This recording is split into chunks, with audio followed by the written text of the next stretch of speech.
Olá, amigos, sejam bem-vindos a mais um podcast, o Pode Mais para vocês aqui. Como eu sempre digo, né?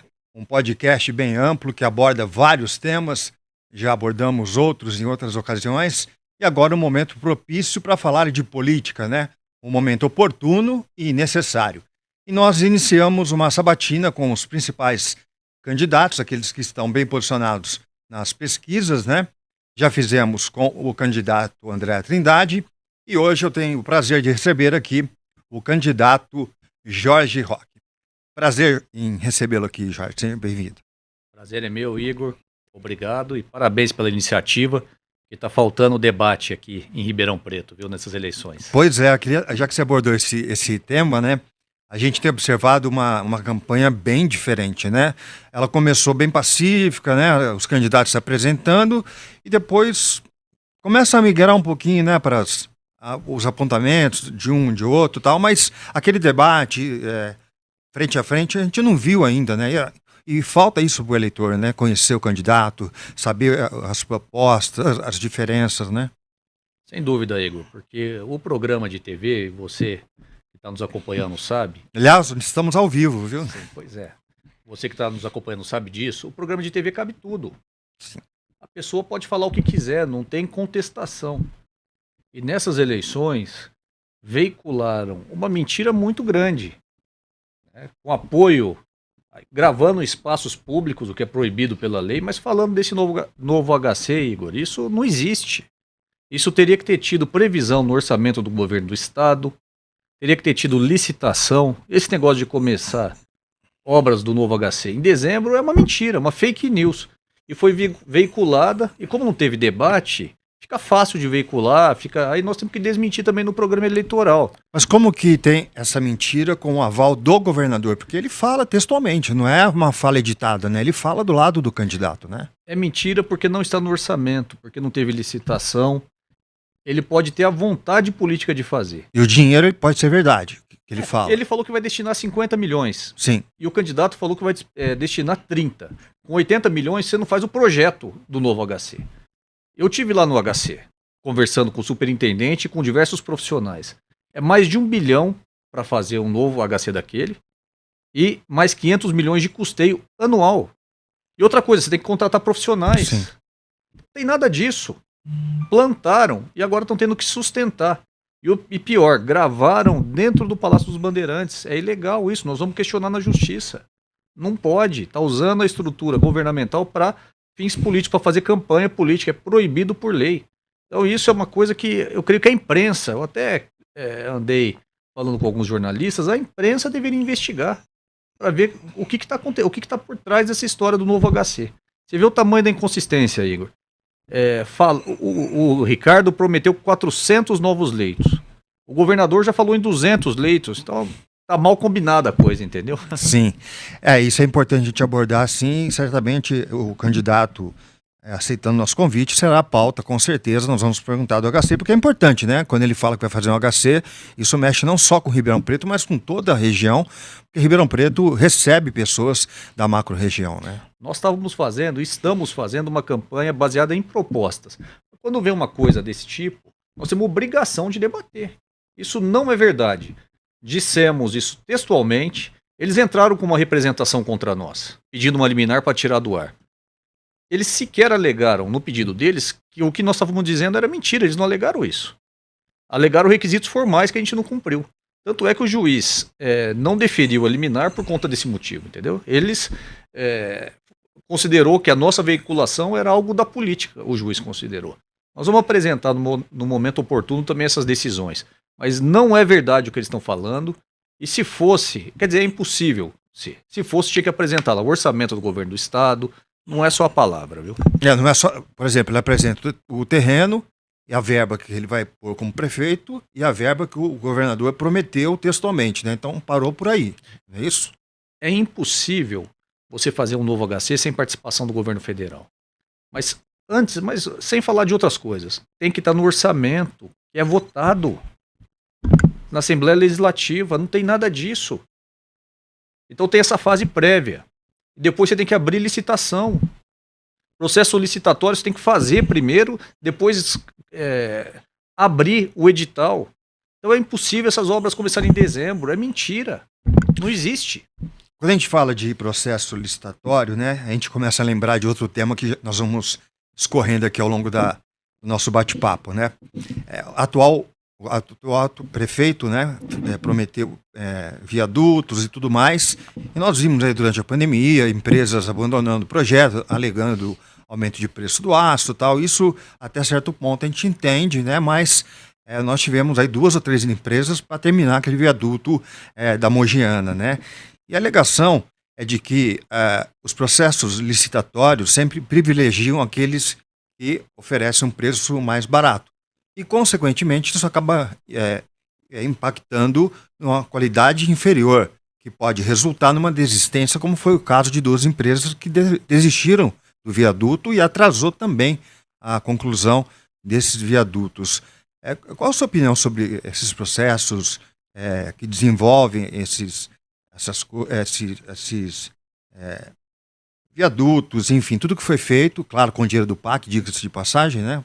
Passa batido isso, mas apontar somente o processo licitatório como o erro, o atraso, a causa do atraso é justo?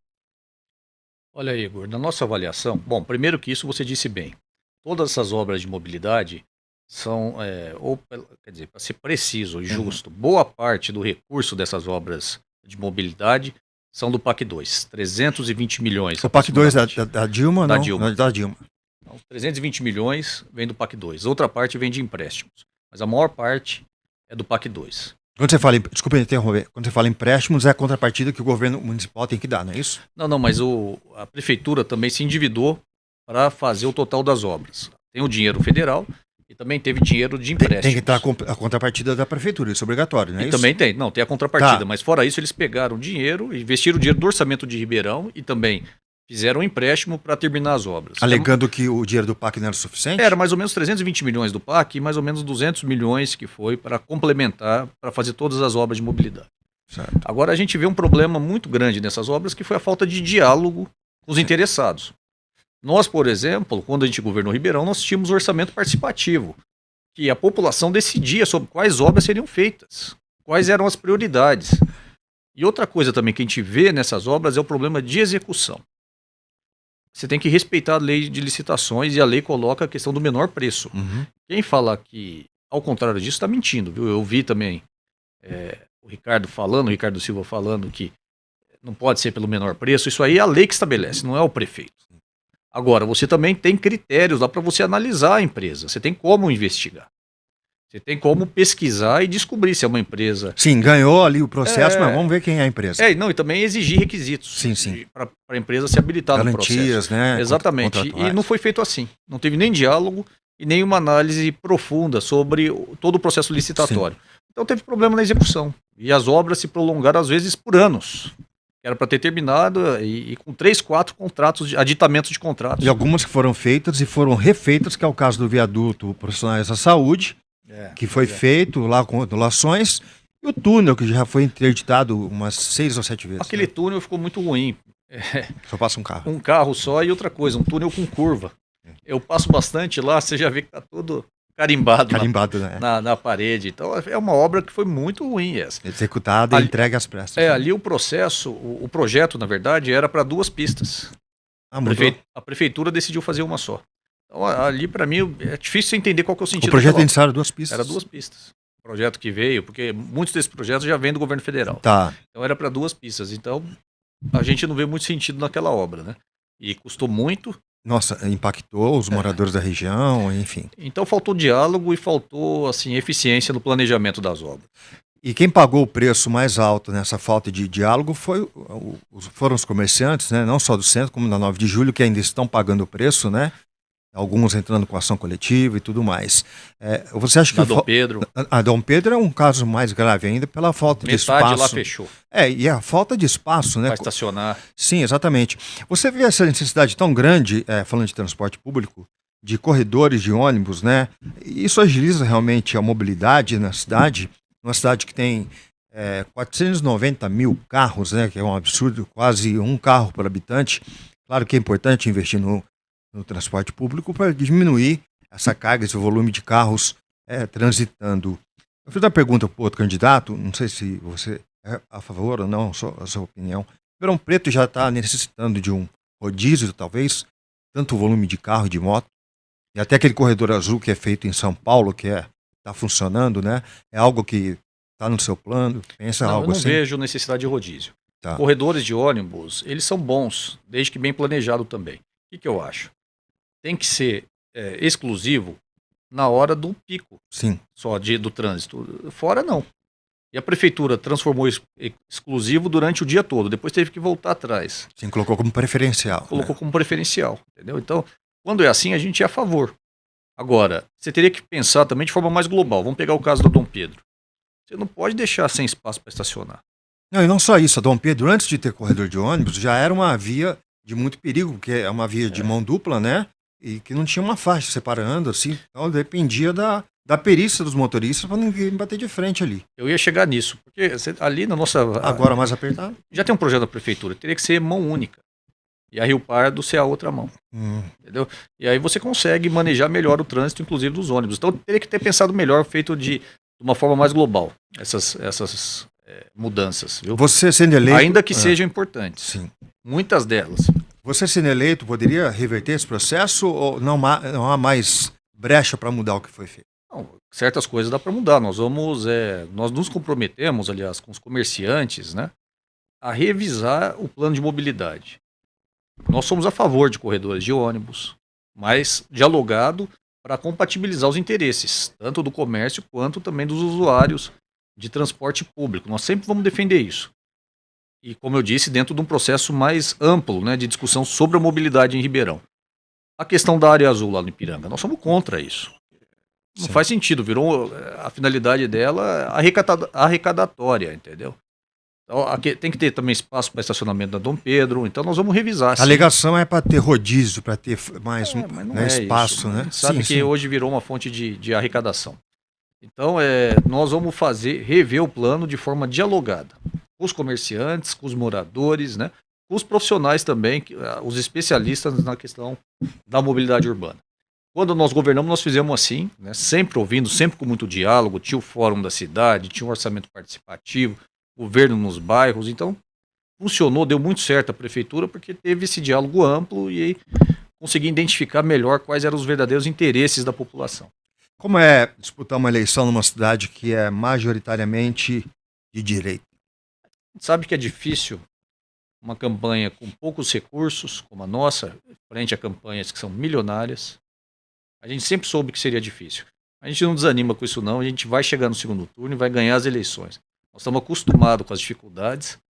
Escolhemos um lado na sociedade, Igor, que é o lado do povo, o lado dos mais fracos, e nós vamos continuar assim e vamos chegar no segundo turno. A campanha está indo bem. A última pesquisa não foi boa para nós, mas vai sair outras pesquisas essa semana, nós vamos estar melhor nelas. Você acha que um debate traria uma nova concepção, né? nessas pesquisas, enfim, um novo retrato eleitoral, Igor, Ribeirão Preto? A população tem direito de conhecer os candidatos. E hoje, o que acontece? Conhece pelo programa de TV. Ali é tudo gravado, um texto na frente para ser lido. Eu não sei, mas acho que o meu podcast é o primeiro. Não sei se talvez alguém tenha feito, mas não sei se o meu, de 1 hora para cada um, não sei. Sim, eu creio que sim, viu? Então a gente te parabeniza por essa iniciativa, que é muito importante, porque é a democracia de Ribeirão que está sendo atacada. Eles estão querendo ganhar o jogo nos bastidores. Já era para ter tido debate em São Paulo, teve mais de 10, teve mais de 12 ou 13 debates já entre os candidatos, aqui não teve nenhum. Mas se tiver, não vai ter cadeirada não, né? Não, da nossa parte, não. Sei dos outros. Aqui não tem nenhum Pablo Marçal, né? Talvez tenha gente que queira encarnar esse papel, mas tá dando errado lá. Tá dando errado. O original já é ruim. Quem quiser encarnar não vai dar certo. Mas seria muito importante para conhecer de verdade os candidatos, as propostas. E aí você tem o contraditório. Você não pode sair falando qualquer coisa, entendeu? Sim. Você tem que responder pelo que fala. Exatamente. Bom, vamos partir para a questão da educação, né? Que é um ponto sempre importante. Todo mundo tem direito à educação e saúde, são premissas, né? O que você vê de erro nessa administração e o que você fará, caso eleito, na questão da educação? Principalmente das creches e do ensino em tempo integral. Primeira questão, nós temos um déficit aí, uma falta de 2.000 vagas em creches. Tem que construir creche, não tem outro caminho. Investir. Mas não basta só isso. Essas terceirizações que estão sendo feitas pela administração, não começou nessa, começou antes, mas que essa administração aprofundou, elas não funcionam. Elas não têm dado um ensino de qualidade, elas têm saído caro. Então nós vamos abrir concurso público para contratar profissionais da educação. Essa forma, através de terceirizados, não é boa. Então, é o outro compromisso que a gente tem. Abrir concurso público e valorizar os profissionais da educação. Outro ponto que nós vamos fazer é manter as escolas abertas aos finais de semana e nas férias, com a refeição escolar, com cursos de prática esportiva, de artes, de cultura em geral, e também integrado com o programa Saúde da Família, que vai ter atendimento aos pais, à comunidade em geral do entorno e aos alunos. Então, a gente. E tudo isso é uma preparação, viu, Igor? Que é o nosso objetivo, para dentro do nosso governo a gente ter o ensino integral em Ribeirão Preto. Porque é assim que nós vamos conseguir dar uma educação de qualidade e que as crianças e jovens que não têm condições de pagar uma escola particular consigam ter as mesmas oportunidades de quem pode pagar. O projeto Pé de Meia, ele é nível nacional? O projeto do governo federal. Sim, sim. Nós vamos ampliar esse projeto aqui. Ele já está valendo? Já está valendo. Aqui não, digo, em Ribeirão. Aqui em Ribeirão tá valendo, mas sim, ele pode ter uma escala muito maior, que o aluno, ele recebe por cada ano, ele fica no ensino médio. R$ 1.200. R$ 1.200. Sim. Então, ele recebe, depois ainda recebe mais no final do ano. Então, assim, ele consegue se manter. Para quem não sabe o que é o Pé de Meia, em linhas gerais, é uma forma de manter o aluno na escola para que ele não saia para trabalhar, e tem uma receita ali que não é tão grande, mas é uma receita que pode ajudar na família. Em suma é isso, né? É isso. E outra, tem muita coisa que o governo está fazendo aqui em Ribeirão. Apesar de ter a divergência política, o isso. Governo federal tem... A prefeitura agora adquiriu 60 ônibus elétricos, programa do governo federal. A prefeitura também foi aberto, foi encaminhado o projeto de 2 unidades de saúde, verba do governo federal. Vai ter regularização fundiária em 2 bairros aqui de Ribeirão, verba e projeto do governo federal. Então, e tem muitos outros. Então o governo federal está atuando em Ribeirão, mas pode atuar muito mais. Nós temos uma relação direta com o presidente Lula. E com isso nós vamos conseguir trazer os programas do governo federal, já tem muitos aqui, o Bolsa Família opera aqui de forma também ampla, Vamos conseguir trazer muito mais programas do governo federal para Ribeirão Preto. A renda do brasileiro mais pobre cresceu bem mais do que a média da renda nacional, desde que o Lula assumiu. Então a nossa prioridade é clara, nós estamos aqui para combater a desigualdade social, e Ribeirão é uma cidade rica, mas não tem sido rica para todos, e nós precisamos, uma cidade como essa, ter 50 mil pessoas em favela, Igor. Não, são 100 núcleos, né? Mais de 100. 110, algo assim. E a tendência, segundo a atual administração, foi conseguido estagnar o número de comunidades, ou seja, não cresceu, como se fosse uma vitória isso. Mas o número que vem crescendo nos últimos anos, Chegou uma época que tinha 40, hoje nós temos mais que o dobro, E sem estrutura, sem saneamento básico, o que pode ser feito nesse caso? Cresceu, sim. Eu acompanho de perto esse problema. Eu advogo para 2 comunidades em Ribeirão Preto de forma voluntária. Cresceu. Advoga para que seja regularizada? Isso, um processo, eu participei de um processo junto com outros também advogados, que saiu vitorioso, a comunidade, entendeu? Então, eu advogo e atuo em comunidades, então cresceu sim. E é anômalo o número de comunidades que tem em Ribeirão pelo tamanho da cidade. Quase 10% da cidade. Sim. Vivendo em favelas. Insalubre, em favelas. Então a gente tem projeto para isso. Nós vamos construir 15 mil unidades habitacionais. Nós fizemos isso quando a gente governou. E nós fizemos quando a prefeitura tinha menos recursos e ainda a gente não tinha o apoio do governo federal, do programa Minha Casa Minha Vida. Então isso é uma questão é uma questão de honra para nós. Nós vamos resolver o problema das favelas em Ribeirão Preto. Começando por qual? Por exemplo, 15 mil casas, nós temos aí núcleos espalhados em toda a periferia. Já está assim, elencado aonde começar, onde é mais grave, onde está o problema mais importante? Na verdade, tem uma parte das favelas que vai ter que ser construída em outro lugar, porque elas não têm condição de viver lá. Agora, a maior parte não. A maior parte das favelas pode ser urbanizada. Eu vou dar um exemplo do Jardim Aeroporto, que é onde eu conheço bem. Ali, ao lado do aeroporto, é um bairro já. Só precisa, é um bairro assim. Está pronto para ser um bairro, né? Os moradores fizeram muito ali na Nazaré Paulista.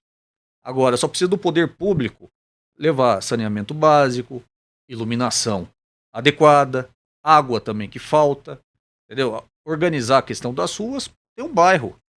Levar a escola, posto de saúde, isso que é a urbanização. Então nós vamos começar nessas comunidades que já tem uma estrutura, digamos, que está preparado para ser urbanizado. Mas nós temos compromisso de, nos 4 anos, resolver o problema das favelas em Ribeirão. 15 mil unidades habitacionais são poucas unidades perto do que a prefeitura pode fazer. Isso resolve o problema. Então está na nossa mão, depende de vontade política. E depende também de parceria com o governo federal, né? De projeto. Isso também nós temos, mesmo sem mandato, sem estar na prefeitura, nós já fizemos muito nessa luta e vamos fazer mais. A questão da saúde é muito crítica, né, e problemática. A gente vê aí as UPAs lotadas, atendimentos demorados. Eu já vivi na pele isso, quase todo mundo já viveu isso, né? Quem está nos vendo certamente já passou por isso, ou com parente ou diretamente, né? Como resolver a questão das UPAs? É só ampliando, contratando médicos mais capacitados? Qual o seu plano para isso? Tem UPA prevista na sua gestão? Primeira coisa é o seguinte, não contar mentira. Porque você não resolve o problema da saúde prometendo algo que você não pode cumprir, como esse novo HC com 80 milhões. Isso é impossível, é uma mentira. Gasta mais de 1 bi. Então, a primeira coisa é encarar o problema, né, de forma real. O que está previsto no nosso programa de governo? Aumentar, triplicar as equipes de saúde da família. Por quê? Isso você aumenta a atenção básica à saúde.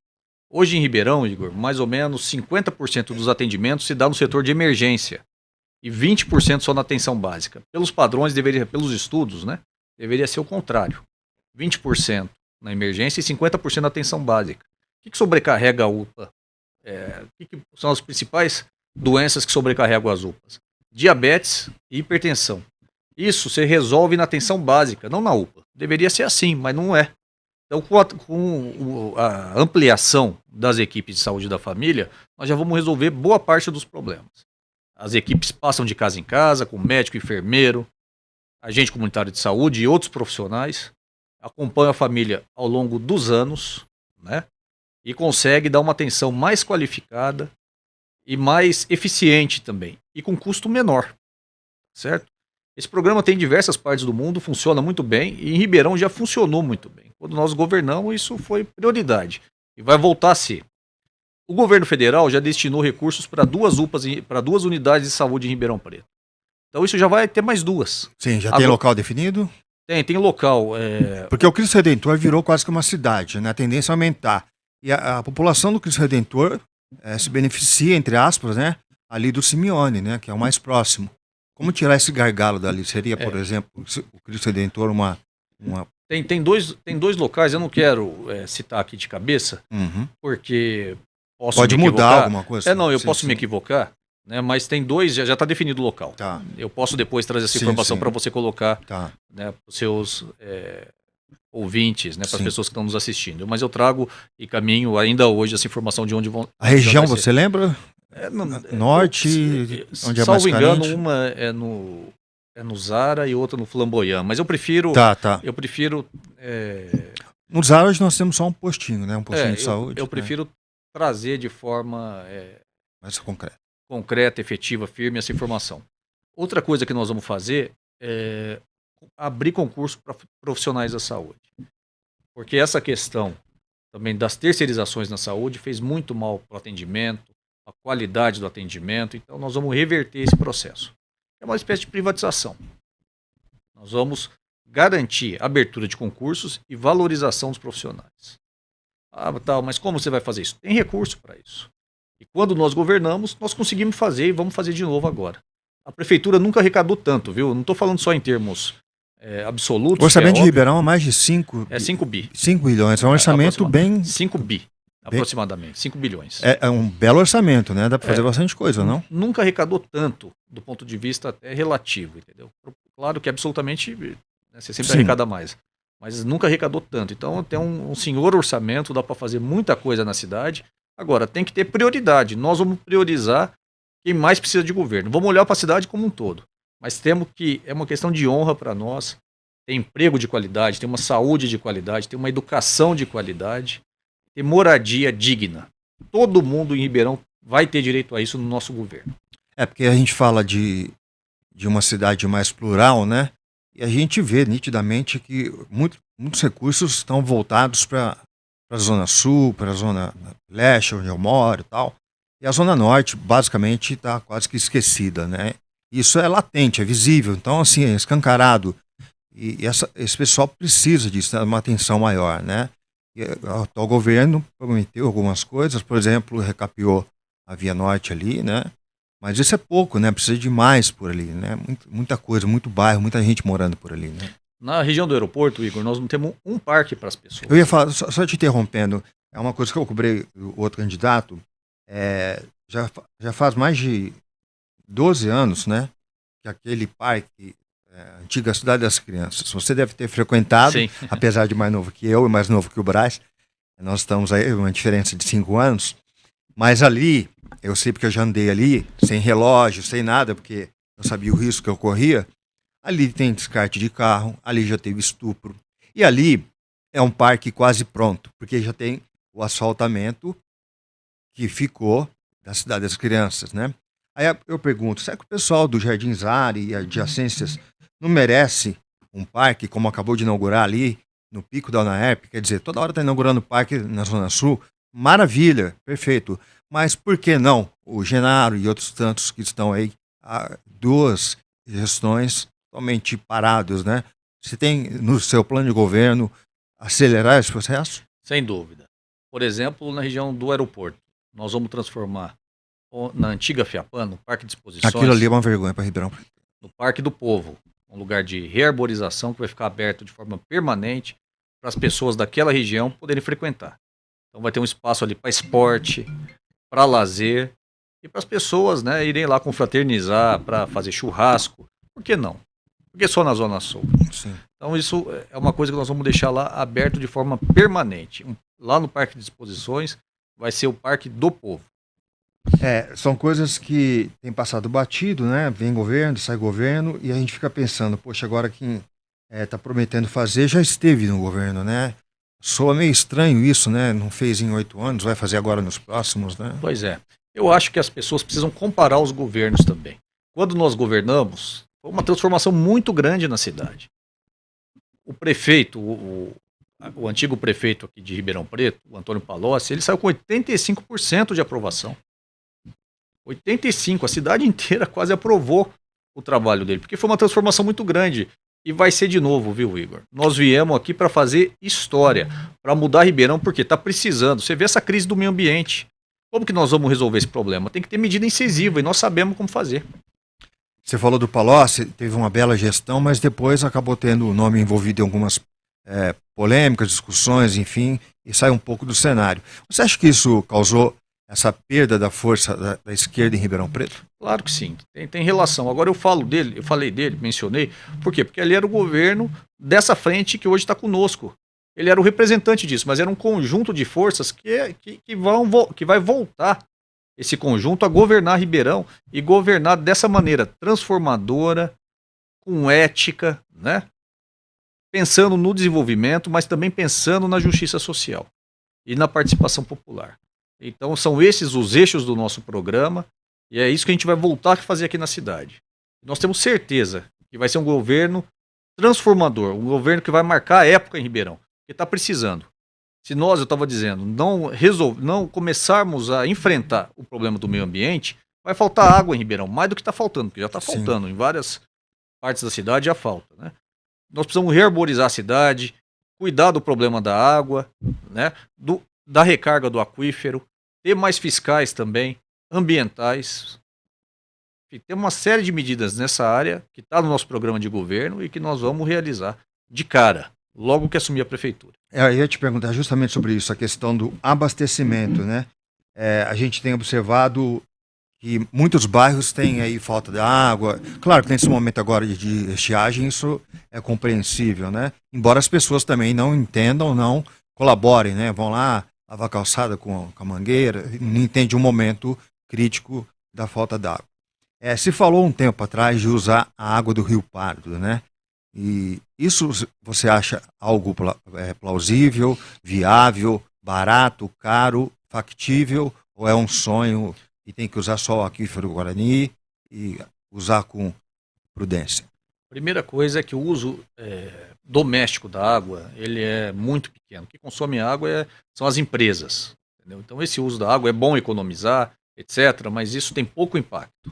Não é um impacto que resolve a questão. Um especialista nessa área, o Manuel Tavares, participou das nossas discussões para a elaboração do programa de governo. Ele estava dizendo que tem muito vazamento na rede. E tem vazamento porque não tem um reservatório. E aí a pressão da água, a hora que lança de uma vez, né, o fluxo é muito grande e a encanação não consegue absorver. E aí, enfim, tem vazamento. Então nós temos que resolver isso. Como resolver isso? Né? Criando esse reservatório, fazendo investimento. Para isso, nós precisamos recriar o DAERP também, viu? Um equívoco dessa gestão, extinguir o DAERP. O DAERP dava certo. A prefeitura, inclusive, era devedora do DAERP.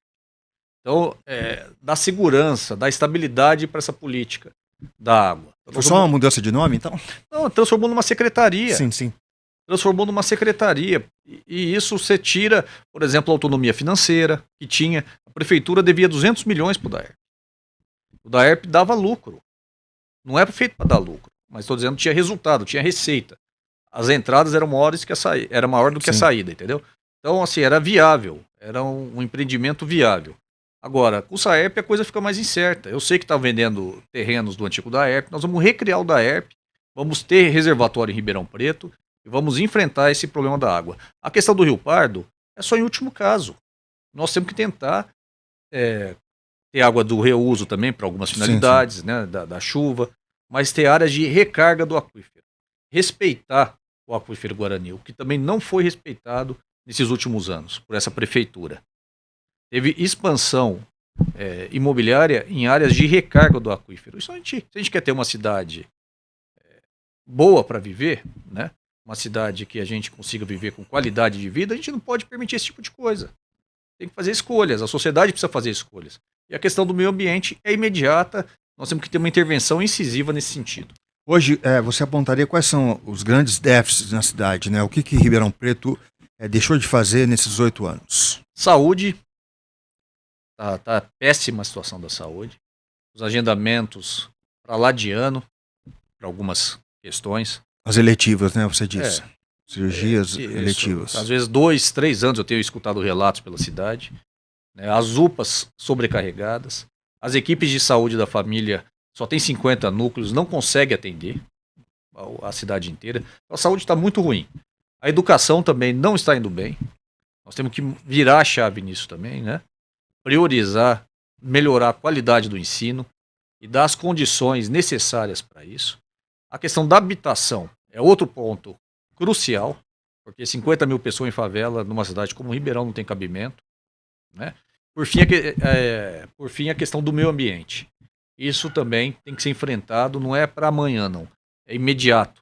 E aqui nós estamos sem uma política adequada de meio ambiente há muito, mas muito tempo. As últimas obras anti-enchente em Ribeirão Preto, até parece que a gente fica, enfim, até puxando a sardinha, mas foram também as obras do PAC 2. Foram as últimas. Depois não teve mais.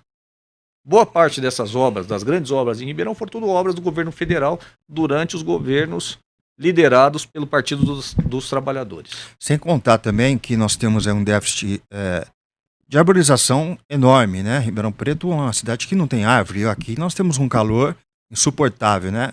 Quanto menos árvore, mais calor. Quanto mais árvore, menos calor. Uma cidade mais acessível, mais gostosa de viver. Isso é possível a curto prazo, numa gestão ou duas, resolver esse déficit de árvore, de meio ambiente? É possível a curto prazo. Ribeirão só tem 12% de cobertura vegetal, deveria ter 30%. No nosso programa de governo tem o projeto de se plantar uma árvore para cada habitante. E hoje quem faz isso são os próprios munícipes, né? Iniciativa dos munícipes, né? De grupos, né? Então nós vamos dar apoio para isso. E tem o cálculo já financeiro, é um cálculo que é relativamente barato, tendo visto o orçamento da prefeitura. Sim. Cada 100 mil árvores custa 4 milhões. Agora, se tiver trabalho, como eu tenho certeza, engajamento da sociedade, vai ser menos que isso. Então é uma coisa que vale muito a pena, que tem que fazer e que é possível fazer em 4 anos. A questão da segurança também é algo que é bem assim, sensível, né, para a população, né? E a Guarda Municipal, no seu governo, eventual governo, ela receberá uma atenção maior? Hoje há um efetivo bem pequeno, né? Embora tenha recebido algumas coisas, né, em termos de equipamento, de viaturas e tal, mas para o tamanho da cidade ainda é bem pequeno, com as câmeras, né, que eram instaladas no centro, enfim. O que você pensa em termos de segurança pública? Você sabe, Igor, que a Guarda Municipal foi criada no nosso governo também, em 1993. No nosso programa de governo, tem algumas pessoas da Guarda que participam da nossa frente. Nós vamos dobrar o efetivo da Guarda Municipal. Dobrar. Ainda assim, depois nós vamos ter que ampliar mais, mas o nosso compromisso, nos 4 anos, é dobrar o efetivo. A gente também já tem a avaliação do impacto financeiro disso, já fizemos esse levantamento, absolutamente viável dobrar o efetivo. Com isso nós vamos ter de novo, nós vamos recuperar, Igor, a função comunitária da Guarda.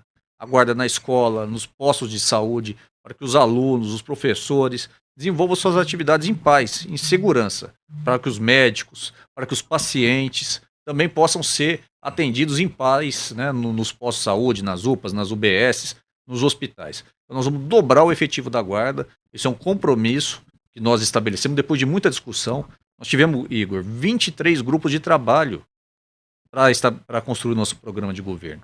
Ouvindo especialistas, ouvindo a população, professores. Então é um estudo muito consolidado. E chegamos a essa conclusão. Quer dizer, tem muita coisa para fazer. Muita coisa para fazer, mas temos projeto e temos meios para isso. Nada mirabolante. Nada de construir um hospital que custa 1 bilhão por 80 milhões. Isso nós não vamos fazer coisa de verdade. Os recursos já estão assim, já na mão já, digamos? Tudo que nós estamos propondo, nós estamos prevendo a fonte de receita. Tem nada solto, ou federal ou da própria prefeitura. E a relação com o governo estadual? Como você acha que vai ser? Da nossa parte, vamos ter uma relação republicana. O governo Lula tem relação com o governo Tarcísio tranquila, não tem problema.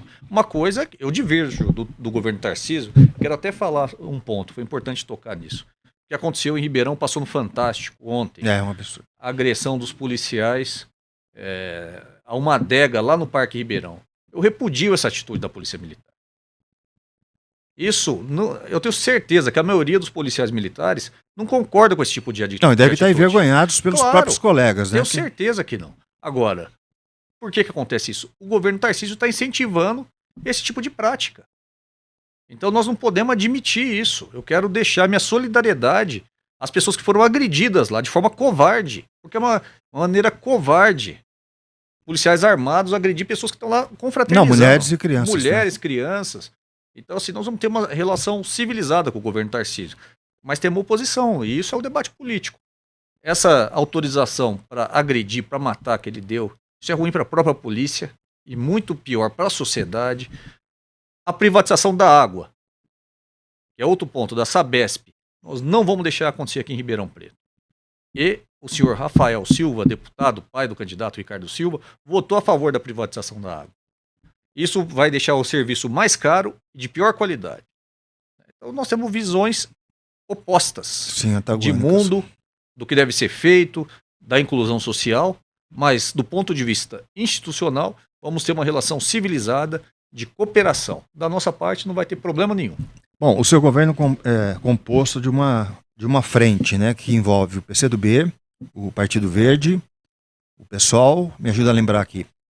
PT, PV, PCdoB, PCdoB, PSOL, Rede, UP, PCB, PMB, são 8 partidos. 8 partidos. Bom, não basta ter um bom prefeito, ter uma frente atuante, se você não tiver uma Câmara, né, que trabalhe em consonância com o Executivo, né? Fiscalizando, claro, mas... E como que você tem observado assim, a movimentação das últimas casas, né, legislativas? E o que você espera nessa eleição, do que você está vendo em termos de candidatos? Olha, eu acho que a Câmara deixou muito a desejar nesses últimos anos, de exercer o papel que é dela. Não foi uma boa Câmara na minha avaliação, apesar das vereadoras que resistiram, da Duda, da Judete, e dos outros vereadores que também resistiram ao rolo compressor que foi instalado na Câmara, que se aprovou projetos sem discussão, sem a devida discussão. Eu vou dar um exemplo. Destinaram 100 milhões para o consórcio pró-urbano, dinheiro público. Nós entramos com uma ação judicial de 17 milhões. A Justiça mandou devolver em primeira instância, está lá para ser julgado em segunda instância com parecer favorável para devolver o dinheiro. Ou seja, foi um dinheiro público dado indevidamente pela Prefeitura ao consórcio que opera o transporte. Mas a alegação da Prefeitura é de que se não houver o subsídio, não consegue congelar o preço da tarifa, né? Mas foram dados 70 milhões, né? Não, mas isso é além do subsídio. Tem o subsídio anual, que é de 200 e poucos milhões. Isso é uma que envolve estudante, idosos. Isso, mas isso teve outra coisa, um adicional. Sim. E esse adicional não teve demonstração de que era necessário. Nós entramos com ação judicial e o juiz disse isso, a juíza. Não teve demonstrativo de que houve prejuízo mesmo no contrato e que, portanto, a Prefeitura tinha que arcar. E a Câmara aprovou. A Câmara também aprovou uma lei de uso e ocupação do solo muito ruim, na minha avaliação, e assim por diante. Apesar, quero dizer aqui, da resistência ativa das nossas vereadoras. Agora, isso é só culpa da Câmara, responsabilidade da Câmara? Não é. Se tiver um prefeito que lidere, que apresente um projeto de desenvolvimento, que consiga ter um programa, isso vai pautar a Câmara. Todo prefeito conseguiu fazer maioria. Então, se tiver uma prefeitura ativa com um projeto, a Câmara também vai fazer o que tem que fazer, que é fiscalizar, inclusive nós tem que fiscalizar, mas também aprovar projetos para o desenvolvimento de Ribeirão. Você fala de um prefeito, né, fazer uma maioria na Câmara e tal, e a gente vê uma grande dificuldade da esquerda, nesse momento atual, de ter uma força majoritária, né, ter boas pessoas lá, mas majoritariamente não tem, né? Temos até candidato que fala que quer estipar a esquerda em Ribeirão Preto, né? A própria campanha que ele faz na televisão, né? E você acha que isso é possível reverter esse processo, ter uma Câmara mais plural? Não que seja uma Câmara de esquerda, lógico que não, mas uma Câmara mais democrática, mais dividida, mais plural? Sem dúvida. Nós vamos aumentar a nossa bancada. Primeiro ponto é esse. Hoje ela está com quantos? O PT tem 2. 2. Nós vamos ter mais. Segundo, que todo prefeito consegue fazer maioria. Basta ter bons projetos, porque a população tem interesse. Por exemplo, nós vamos criar as condições para tarifa zero na cidade. Isso é um dos projetos que nós vamos apresentar também na questão da mobilidade urbana. Mas isso aos domingos ou assim? Vai ser progressivo, primeiro aos domingos, mas a ideia é que seja seja o período todo. Tem 116 cidades que já implementaram de forma integral o tarifa zero. Mas quem vai bancar isso? Normalmente, tem vários modelos. O que nós estamos prevendo é um fundo que, ao invés dos empresários contribuírem via CLT, quando gasta mais de 6% do salário, o empresário tem que pagar a diferença para o trabalhador, se cria um fundo municipal gerido, né, por uma estrutura do município e esse fundo é que vai garantir a tarifa zero. Vai pagar. Entendeu? Isso já existe, com modelos diversos em 116 cidades no Brasil. Funciona bem e pode funcionar bem aqui em Ribeirão. Nós vamos caminhar para criar as condições para isso. Antes disso, não seria válido um bilhete único por um período, como propõe um outro candidato? Um intervalo de 3 horas, você pode usar um bilhete único, aproveitando dos corredores, né? Para que você possa chegar de um ponto ao outro com um único bilhete. Isso é proposta nossa em São Paulo, que foi implementado lá atrás, e tem previsão também da gente fazer algo assim, mas nós queremos implementar, a gente acha que pode ser mais avançado. implementar o tarifa zero. É claro que a gente fala criar as condições, porque vai ter um período de transição.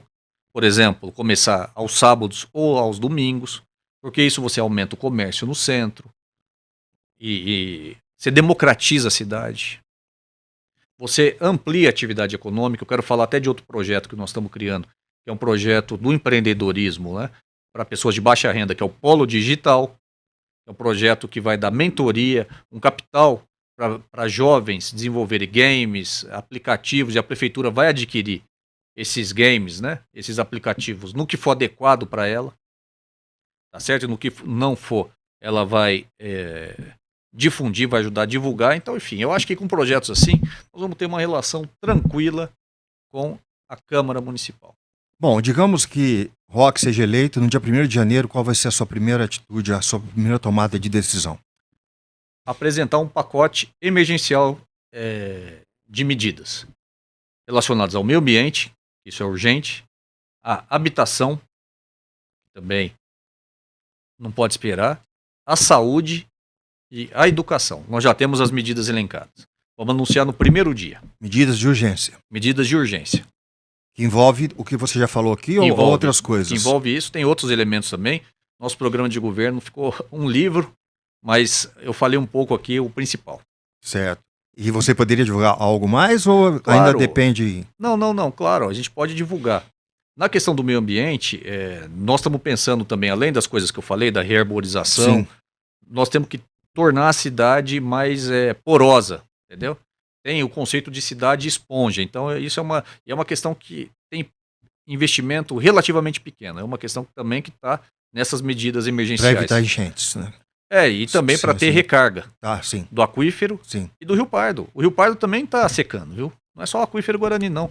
Você passa lá em diversas áreas, você consegue atravessar a pé o Rio Pardo. Vai lá na Fazenda da Barra. Mas agora nesse período de seca...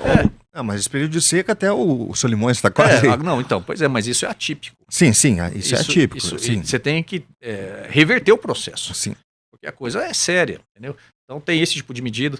Na área da habitação, nós vamos fazer a regularização fundiária de todas as comunidades onde for adequado fazer essa regularização. E você já tem esse número de Temos. comunidades que estão aptas a receber? Temos. São quantas? Temos aproximado, né? Tá. Mais ou menos, umas 80 comunidades estão, a gente sabe que está apta. Porque Quase 80%, então. Tem algumas aí, que é a minoria que está em área de preservação permanente, ou em local que não tem condição de E moradia. como tirar esse pessoal de Aí lá? você tem que dar uma outra alternativa. E qual seria?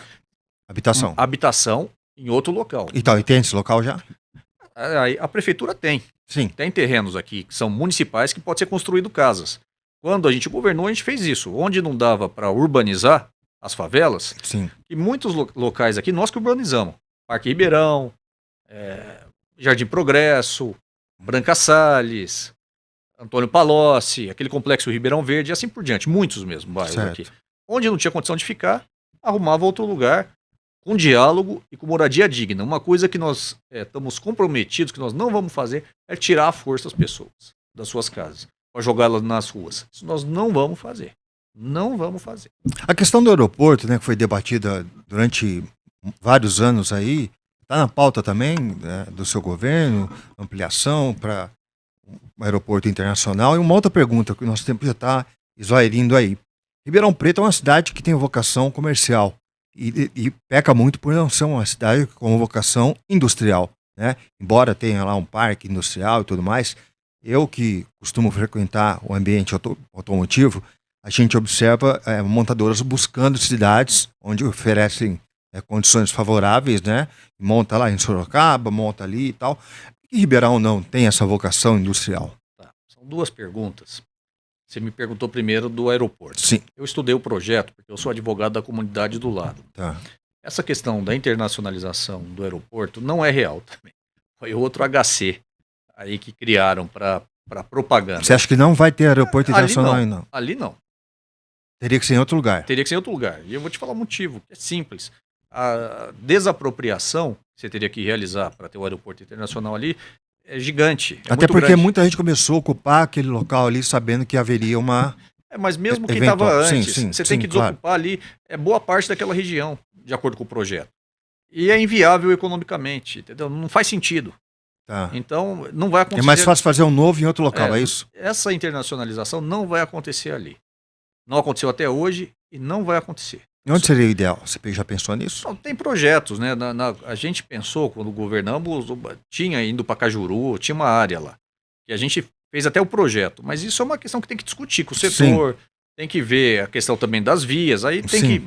Nós não temos resposta pronta para isso. E é bom ter, viu, um aeroporto internacional em Ribeirão. É muito importante, mas não tem área ainda para isso. Agora, Ribeirão é uma cidade que caminhou para o serviço e comércio.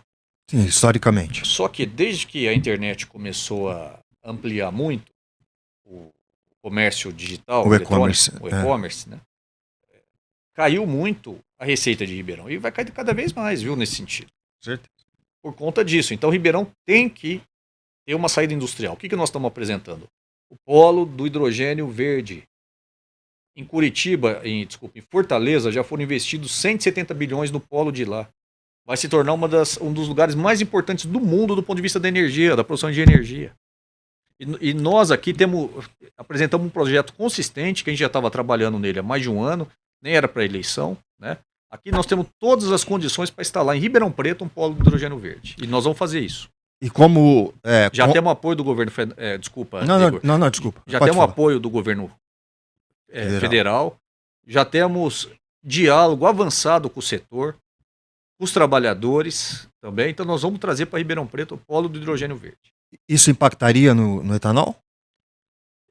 Isso, na verdade, para você produzir o hidrogênio verde, você usa menos cana do que para produzir o etanol. Então, a pergunta é porque você vai ter um embate grande, né?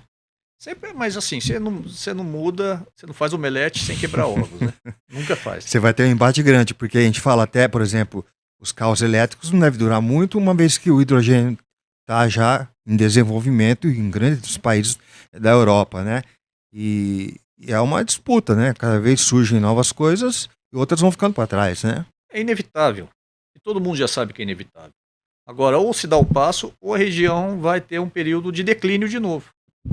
Como ela já conheceu depois de 1930, depois de 1929. Para quem não sabe, o primeiro carro foi o elétrico e não deu certo, né? Depois de décadas, então, de novo com o elétrico.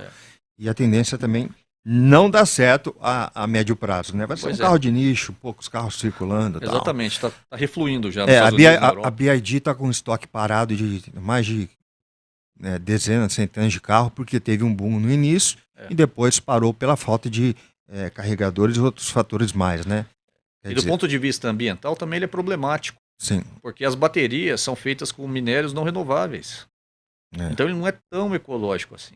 É claro que é melhor que diesel do que gasolina, mas o hidrogênio verde é muito melhor. Então, o hidrogênio verde é o que se fala como solução definitiva, mas que vai ter um embate muito grande com a indústria, né? A própria indústria canavieira, né? O etanol, enfim, a gasolina com o petróleo e tudo mais, né? Mas é o que você falou, para fazer omelete tem que quebrar os ovos. E é inevitável, e todo mundo sabe disso. Ou faz, ou outra pessoa vai fazer. Outra pessoa, eu digo, outro país, outra região, e assim por diante. E você acha que numa gestão é possível implantar projetos como esse? Claro que é. Fizeram em Fortaleza. Em 4 anos? O Aloysio Mercadante gravou para nós um vídeo, presidente do BNDES, dizendo que nós vamos ter total apoio para criar o polo do hidrogênio verde aqui em Ribeirão. Isso já é promessa do Mercadante? Está escrito, está publicado na minha redes, gravou, entendeu? Nós conversamos com diversos ministros, eu venho trabalhando nesse projeto já tem mais de um ano.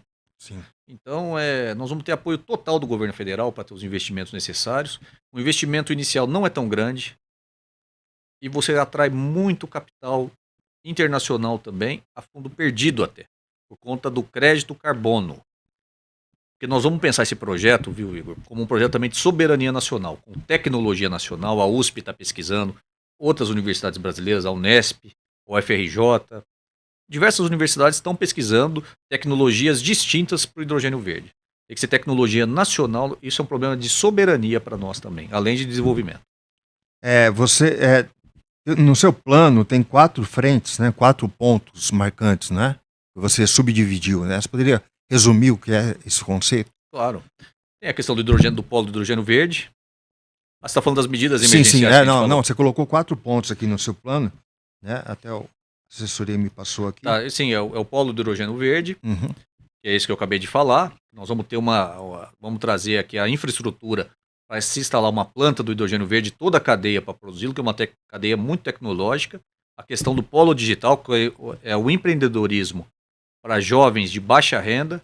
A questão da atenção total à saúde, que nós apresentamos um pouco aqui, com as equipes de saúde da família, com a contratação de mais médicos. E a questão da escola viva, que é manter a escola aberta aos finais de semana e nas férias.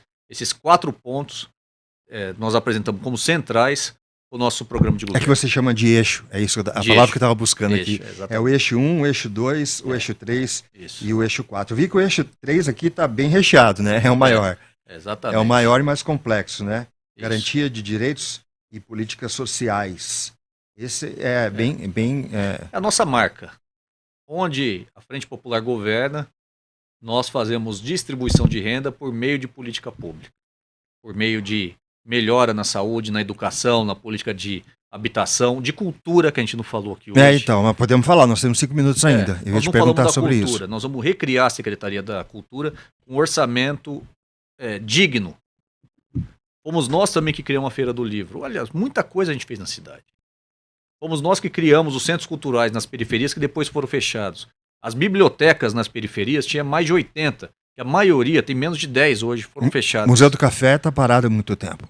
Ribeirão é uma cidade que tem uma história rica, é uma cidade que não valoriza essa história. Não tem museus, os museus estão fechados na cidade. Sim. Então nós vamos recuperar a cultura da cidade, vamos incentivar as manifestações culturais que existem, por exemplo, o samba do relógio na Praça 15.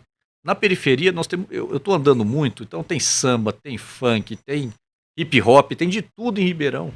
Tem grupos organizados. Mas por iniciativa dos moradores. Dos moradores. Né? Não tem apoio, tem coletivo de escritores, você tem muita coisa. De skatistas, eu conheci um representante deles. Então você tem muita coisa em Ribeirão Preto. Muita coisa. Agora, está faltando apoio público. Nós vamos voltar a dar. Por que voltar a dar apoio público? Porque nós já fizemos isso.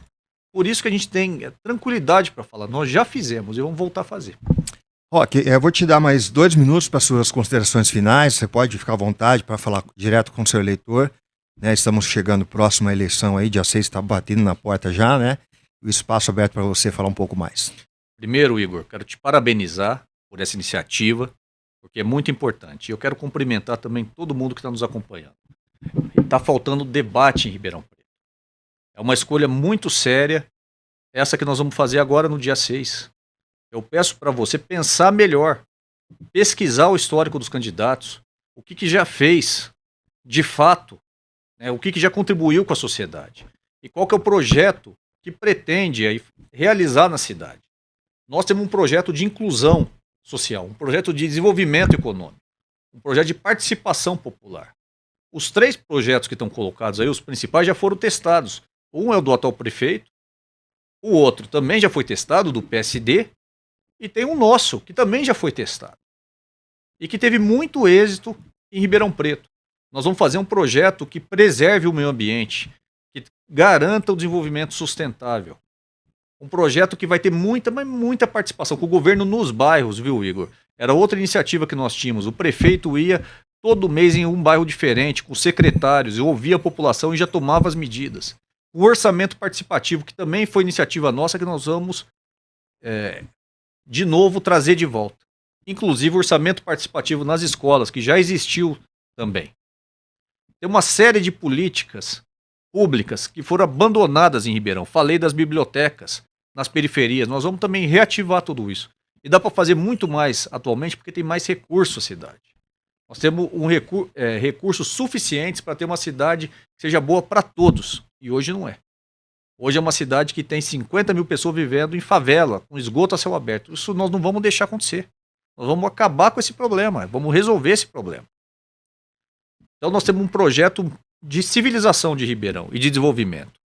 Ribeirão já foi uma das melhores cidades do país para se viver. Basta pesquisar no Google. Era a 4ª ou 5ª melhor cidade acima de 500 mil habitantes nos anos 90. Hoje tem um índice de desenvolvimento humano menor do que o de São Paulo, capital. Menor. É uma cidade que conheceu um declínio, lento, mas conheceu um declínio.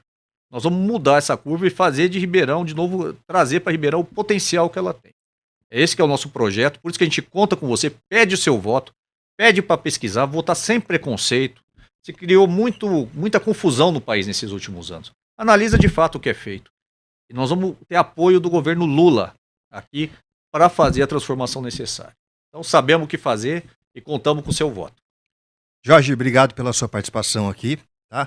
Foi um prazer falar com você, conhecer aí os seus projetos e que a população esteja bem informada e possa votar consciente no dia 6. Eu que agradeço, Igor, e novamente parabéns pela iniciativa, muito importante. Obrigado. Bom, com essa segunda entrevista, agora falta o candidato Ricardo Silva, que foi convidado, a gente aguarda a presença dele para a gente completar a nossa sabatina com os candidatos a prefeito de Ribeirão. Muito obrigado e até o próximo.